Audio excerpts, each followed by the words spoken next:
It is a new day in education. We are looking back at what we want to preserve, where we are going, and where our students are headed in the future. New technologies are coming at us faster than we can digest or process, let alone integrate them into our classroom. It is important to reflect on and evaluate this new way of learning in order to continue with the best teaching practices for our students.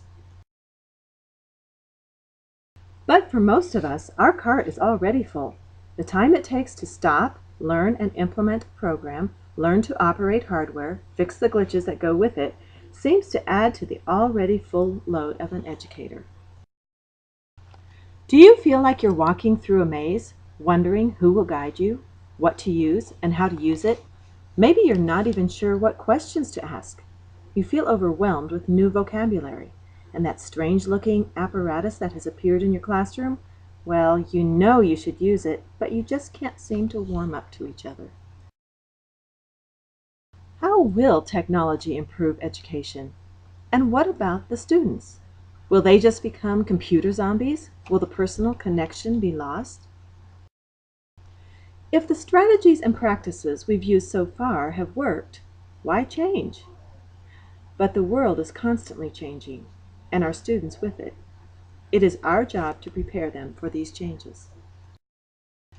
The key to learning is to engage and motivate our learners. Students are excited to interact with computers and with each other.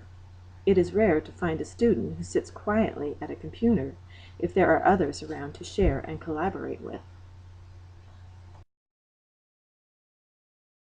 The role of the teacher is changing to that of a facilitator and guide.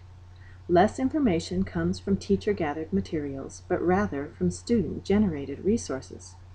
If a student has a question, they are able to find their own answers. I know my students are much more motivated to do this than to listen to me talk. It is not necessary to eliminate old resources, but to view technology as a way to expand our resources. Students are able to retrieve more information and practice skills through the use of software, websites, and e-reading devices. It is like graduating to a bigger toolbox. In your toolbox, you will find hardware like computers, document cameras, e-reading devices, and whiteboards. There are software programs and websites for research, practicing skills, blogs, and interactive math tools.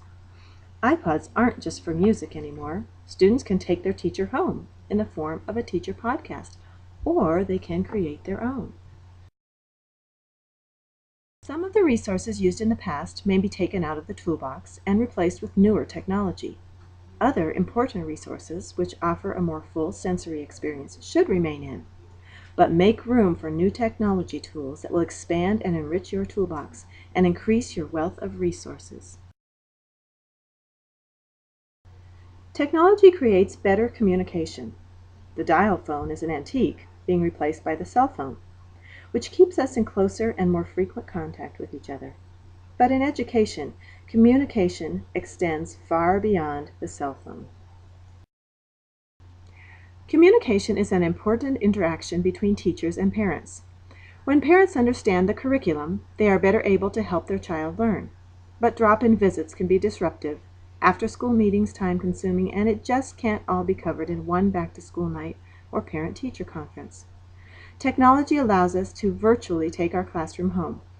This does not replace face-to-face contact, but only increases the information parents receive about their child's education. Using Animoto, a quick and easy presentation can give parents a peek into the classroom. In this presentation, students are engaging in math activities. The presentation was used at a back-to-school night and helped inform parents about the curriculum and activities being used. In the first week of school, these students wrote and edited introductions about themselves in their journals. They then read their piece into VoiceThread. The completed project was viewed by students who were much more engaged for the entire session than if each student had presented in front of the class. The VoiceThread was then shared with parents using a mass distribution email list. VoiceThread can also be used to periodically update parents about classroom activities. Here you can see a few pictures of students using computers, e-reading device, netbook with spelling program, and using Audacity to practice reading fluency. These explanations help clarify what is happening in the classroom. Preparing students for the future is offering them choices. Choices in careers that will nurture them and contribute to society. Without preparation in current technology, students will have decreased opportunities and will not be performing at their full potential in the workplace. The future for our students looks much different than it has in the past. Some future jobs never even existed in the past. Familiar careers are still in place, but require a greater skill and understanding of technology. If technology is used to engage and motivate students, to expand our resources, to communicate effectively, and to prepare them for the future, then they will achieve.